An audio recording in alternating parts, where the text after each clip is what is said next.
तत्वाधान में उत्तर प्रदेश राज्य परिवहन निगम के द्वारा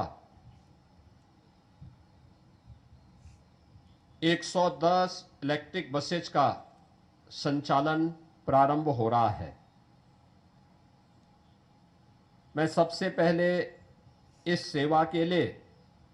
गौतम बुद्ध नगर जनपद वासियों को, वहां के जनप्रतिनिधियों को हृदय से मैं बधाई देता हूं, अपनी शुभकामनाएं देता हूं। हम सब जानते हैं कि आदरणीय प्रधानमंत्री जी ने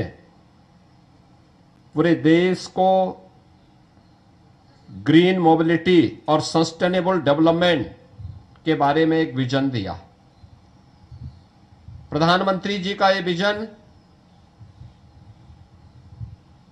उन वैश्विक चुनौतियों का सामना करने के लिए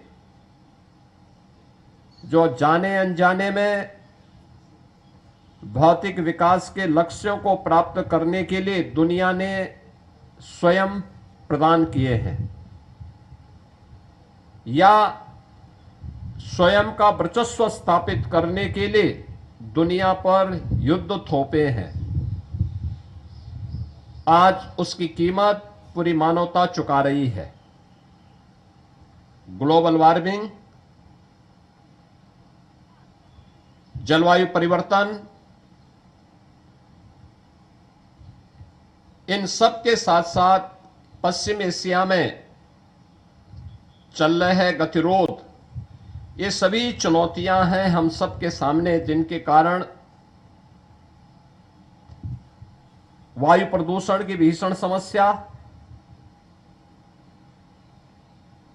अतिवृष्टि, अनावृष्टि, ओलावृष्टि, इन सब का सामना पूरी दुनिया को करना पड़ रहा है। और इसीलिए इन सब बातों को ध्यान में रख करके प्रधानमंत्री जी के विजन को जमीनी धरातल पर उतारने के लिए जब 15 जून से भारत का सबसे बड़े एयरपोर्ट के संचालन का कार्य प्रारंभ होने जा रहा है, तो नोएडा इंटरनेशनल एयरपोर्ट के सुचारू वायु सेवा की दृष्टि से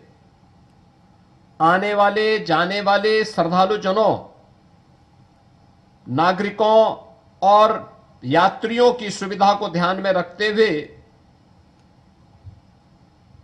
और देश के सबसे बड़े आईटी एंड इलेक्ट्रॉनिक्स के हब में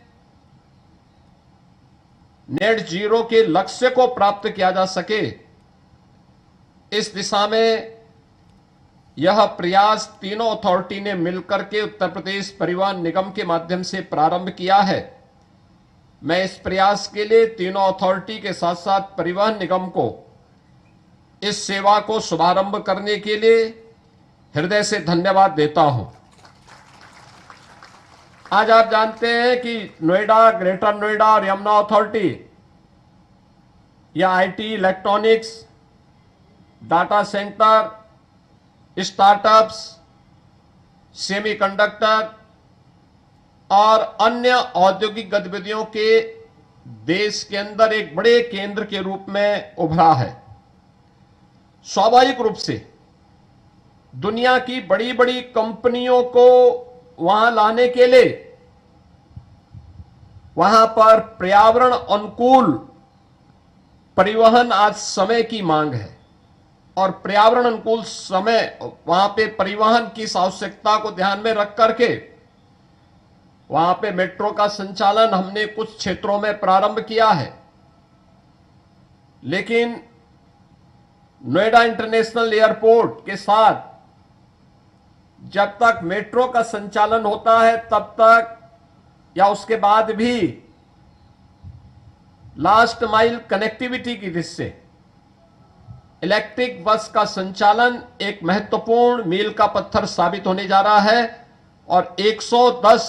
बसेज का, इलेक्ट्रिक बसेज का संचालन 15 जून तक ये इन तीनों अथॉरिटी के द्वारा प्रारंभ होगा और धीरे धीरे इसकी मांग के अनुरूप इसमें बढ़ोतरी करके 500 इलेक्ट्रिक बसेस का संचालन अकेले इन तीनों अथॉरिटी के माध्यम से गौतम बुद्ध नगर जनपद के अंदर करने के एक बड़े लक्ष्य को लेकर के हम आगे बढ़े हैं। नए भारत के नए उत्तर प्रदेश में आज आपको परिवर्तन देखने को मिल रहा होगा। 2017 के पहले का उत्तर प्रदेश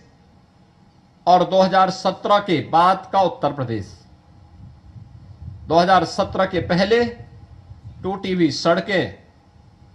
नदारद बिजली,